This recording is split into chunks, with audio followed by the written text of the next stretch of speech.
Le bleu-vert, Marty Kagan, hip-hop.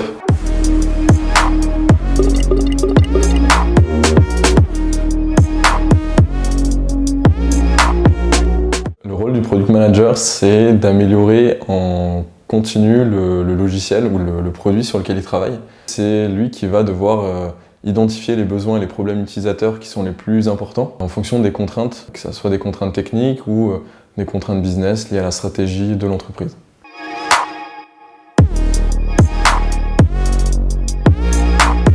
Un produit, c'est un logiciel, mais il arrive que le logiciel ça soit très grand, qu'il y ait beaucoup de fonctionnalités, et du coup on va le découper en plus petits périmètres. Un exemple de produit, ça pourrait être, si on prend un logiciel, je sais pas, un outil, une application pour les ressources humaines, pour la gestion des jours de congé. Cette application, elle va être séparée en deux. On va avoir une partie qui s'adresse à l'employeur, aux ressources humaines, et un autre qui va s'adresser aux employés.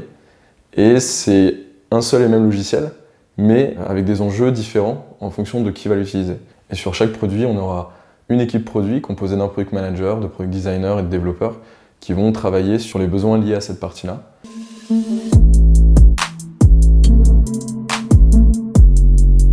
n'y a pas vraiment de journée type, ça change tout le temps. De façon générale, un product manager et une équipe produit travaillent en cycle.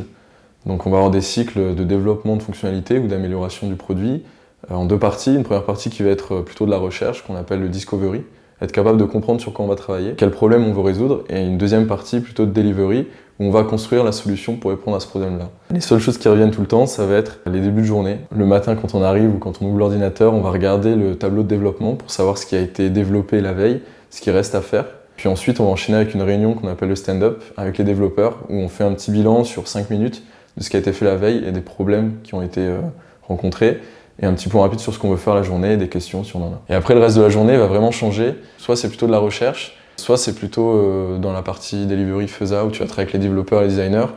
Puis ensuite, tu as pas mal de réunions avec différentes équipes parce que quand tu travailles sur une fonctionnalité, il faut que tu tiennes tout le monde au courant pour que tout le monde soit aligné avec toi et tout le monde te suive. Puis tu as aussi toujours des moments où tu vas essayer de récupérer un peu des retours. Donc ça peut être des retours en interne, ça peut être des retours d'utilisateurs. Tu n'as jamais des journées où tu vas faire la même chose du matin jusqu'au soir.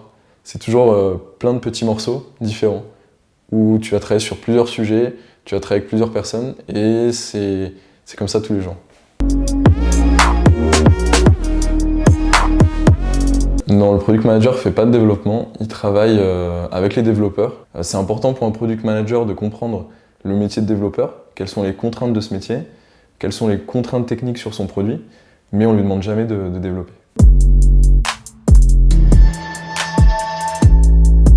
Le product manager déjà n'est pas un manager, il n'est pas responsable de l'équipe, il n'a aucun rôle hiérarchique sur les membres de l'équipe, les développeurs, les designers, il est manager du produit. On entend aussi souvent que le product manager est le CEO du produit. C'est pas exactement ça parce que finalement le product manager il va être beaucoup dans l'opération, dans la création aussi, il va être là de bout en bout. Et je pense qu'on parle de CEO dans le sens vision, c'est lui qui va définir la vision du produit, mais il reste quand même très opérationnel et il est vraiment là au quotidien.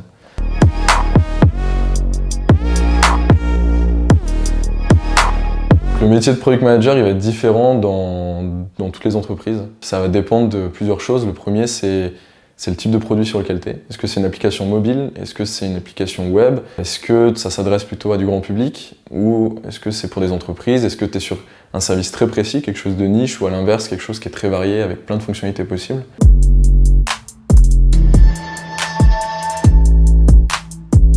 Il faut gérer des demandes de tout le monde en continu. C'est-à-dire que le product manager avec son équipe, il est assez autonome, il est assez proche du terrain, des utilisateurs et des contraintes de l'entreprise pour savoir sur quoi travailler. Mais tout le monde dans l'entreprise a un avis sur ce qu'il faudrait faire. Au quotidien, tu as des demandes du marketing, tu as des demandes du service client, des commerciaux qui, eux, veulent telle fonctionnalité ou veulent améliorer telle partie du logiciel. C'est hyper compliqué au quotidien de gérer tout ça parce qu'il faut froisser personne étant donné qu'en tant que product manager, tu es amené à travailler avec tout le monde dans l'entreprise.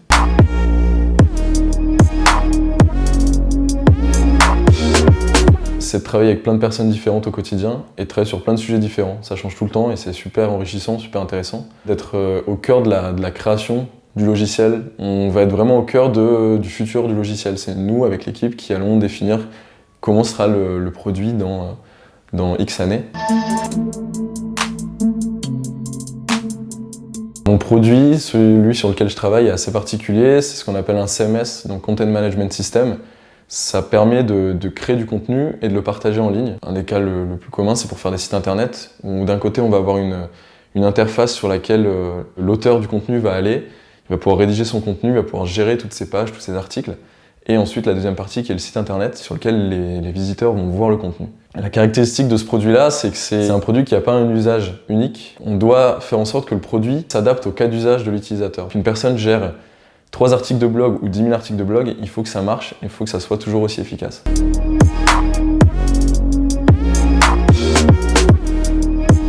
La différence entre Product Manager et Product Owner, elle fait un peu débat. Pour moi, le Product Owner, il va suivre au quotidien le développement, il va découper en tâches toute la fonctionnalité pour qu'elle soit facilement mise en développement. Et il va s'assurer que c'est bien développé dans les temps, qu'il y a toutes les informations, qu'on a bien spécifié ce qu'on voulait développer. Pour moi, ça s'arrête là. Le problème, c'est que le Product Ownership, c'est une partie du Product Management. Product Owner, en fait, ça vient des méthodes agiles, des méthodes Scrum, qui sont des méthodes de développement pour suivre des phases de développement. C'est compliqué de faire du très bon Product Ownership si on n'a pas été au tout début de la réflexion pour comprendre qu'est-ce qu'on essaie de construire. Et à l'inverse, si on s'occupe que de la partie Product Management, on ne va pas forcément être très pertinent parce qu'on n'aura pas en tête toutes les contraintes de faisabilité derrière. Donc pour moi, PO et PM, il faut que ça soit lié. Un PM doit faire du Product Ownership. C'est une des compétences, c'est un de ses jobs au quotidien.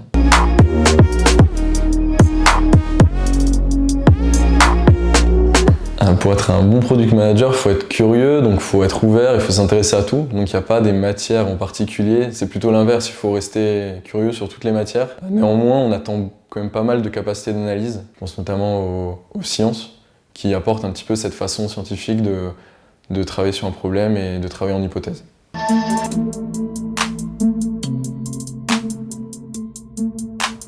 Au niveau du salaire, il faut savoir que le rôle de product manager, il n'est pas facile à avoir juste après les études. En général, on demande pas mal d'expérience avant. Mais l'expérience qui va précéder le product management rentre en compte dans le calcul des salaires. Pour quelqu'un qui débute, donc qui va être junior en product management, mais qui a déjà un peu d'expérience, on va dire qu'il y a environ 2 ans d'expérience dans un autre métier, en gestion de projet, en marketing, en développement, on va être sur des salaires entre 38 et 44 000 euros. Ça va dépendre des entreprises, ça va dépendre des domaines. Ensuite, avec un peu plus d'expérience, on peut rapidement passer sur des salaires qui sont autour de 50 000 euros.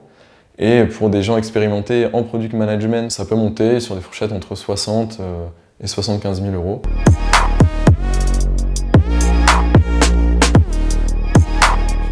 J'avais 24 ans quand j'ai découvert le product management, je ne savais pas que ça existait avant. Et clairement, quand j'étais ado, je ne pensais pas à ça. Au lycée, j'ai voulu être chocolatier, puis après, j'ai voulu travailler dans la police scientifique. J'ai jamais vraiment su ce que je voulais faire, je voulais juste quelque chose d'assez polyvalent. Quelque chose qui me permettait toujours d'apprendre, de découvrir des nouvelles choses. Donc c'est un peu comme ça que j'ai fait tous mes choix d'études. Et c'est quand j'ai découvert le product management que je me suis dit qu'en fait ça correspondait pas mal à ça. C'était assez polyvalent, on travaillait avec plein de métiers différents. Il y avait une grosse partie d'analyse, une grosse partie de créativité. Et c'est comme ça que je me suis intéressé à ce métier-là.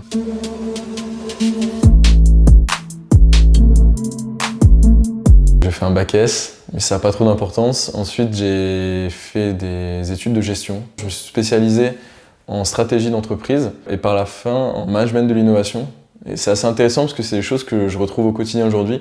L'aspect stratégie et puis le côté innovation avec des nouvelles méthodes de gestion de projet, de travail. À la fin de mes études, j'ai fait un stage en gestion de projet et par la suite j'ai continué dans ce métier-là. Donc, j'ai fait à peu près 2 ans et demi de conseil et de gestion de projet où je travaillais sur des projets pour des grands groupes. En général, c'était plutôt du design de services, donc concevoir des nouveaux services. À la suite de ça, j'ai décidé de me former encore, donc j'ai fait une formation de plusieurs semaines en développement pour apprendre un peu les bases techniques, parce que c'est vrai qu'au quotidien, on travaille avec des développeurs et c'est important de comprendre quelles sont leurs contraintes et les grands principes, comment on construit un logiciel. Et c'est après ça que j'ai rejoint du coup une entreprise en product manager et ça fait maintenant 2 ans que je fais ça. Et j'ai encore envie de faire ça pour pas mal de temps.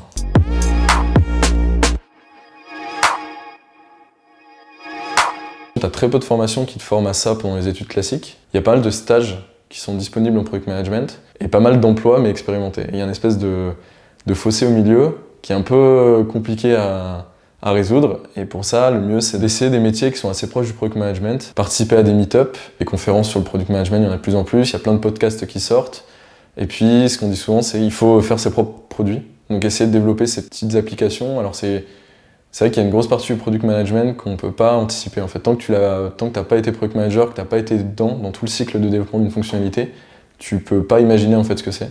Et donc c'est pour ça que c'est intéressant de lancer une petite app, un petit test. Et il existe plein d'outils aujourd'hui qui permettent de faire des petites applications, des petits logiciels sans coder. Bubble, c'est un premier outil. On va avoir Airtable qui permet de faire beaucoup de choses. Il y a Webflow qui permet de faire des sites sans développer. Je pense que Product Manager, ça va continuer. C'est souvent lié à la tech, parce que c'est des problématiques surtout liées au logiciel. Mais à mon avis, c'est voué à se développer de plus en plus. Et surtout, je vois pas aujourd'hui quelle autre façon de faire pourrait marcher aussi bien. Dans 10 ans, ça sera devenu commun d'avoir des équipes produits et des product managers dans les entreprises. Soit on va avoir le choix de se spécialiser vraiment en product management et c'est plutôt de monter en compétences et de maîtriser parfaitement les méthodologies. Et donc là, on va plutôt rester sur du product management, mais en étant expert. Ou alors l'autre chemin, ça va être de monter en management et en fait de sortir un peu plus de l'opérationnel et de prendre en charge des équipes. Et donc de gérer des équipes de product manager et ensuite de monter sur des rôles de head of product, chief product officer, où en fait on va superviser toute l'organisation produit d'une entreprise. J'ai pas trouvé d'autres postes, d'autres métiers qui répondent autant à ce que je recherchais depuis tout jeune. Donc je me vois rester product manager et si je change, je pense que je changerai pour faire quelque chose qui n'a rien à voir.